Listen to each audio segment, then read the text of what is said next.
life is always going to be throwing unexpected things our way. Things are going to come up that we hadn't planned for. And I wanted to share a quick video with you today about our experience having an adequate emergency fund. And I hopefully this helps everybody. So hi, my name is Bill. I'm a certified financial planner. An emergency fund, for those who might not know, is something liquid that's separate from investments.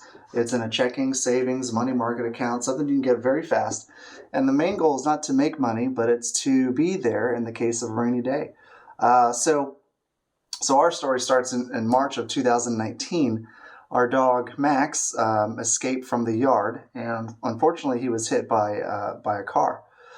We were able to get him to the vet and quickly take steps to make sure he's okay.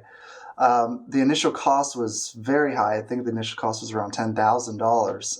And he needed to come back every day to get his bandages removed, wounds cleaned, and reapplied.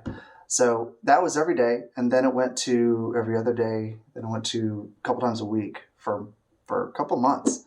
So you can imagine that the costs, they accrued. And we were very blessed and very fortunate, and we had sacrificed enough to build up this emergency fund, to build up this separate bucket of money that we could use on rainy days such as this. So instead of running up credit cards or borrowing money or asking family and friends and incurring interest and things like that, going into debt, we were very blessed and able to pay for those bills. And of course, we had to sacrifice more to rebuild that. So I share that story to highlight how important it was and important it is to have an emergency fund, have something set up. And ideally, if you can have 3 to 6 months of your living expenses saved up, something separate for a rainy day, the peace of mind alone that comes with is well worth it. If you lose your job, if you're unable to work, if a contract doesn't get renewed, you have a few months to live off of. If the water heater breaks, if the car breaks down, kids need new glasses. So these things they're always going to come up. It's inevitable. So plan for that inevitability as best as you possibly can. We set aside a couple $100 a month to replenish our emergency fund when and if things do happen. We actually had to just replace our water heater. So we dipped in the emergency fund, paid for it.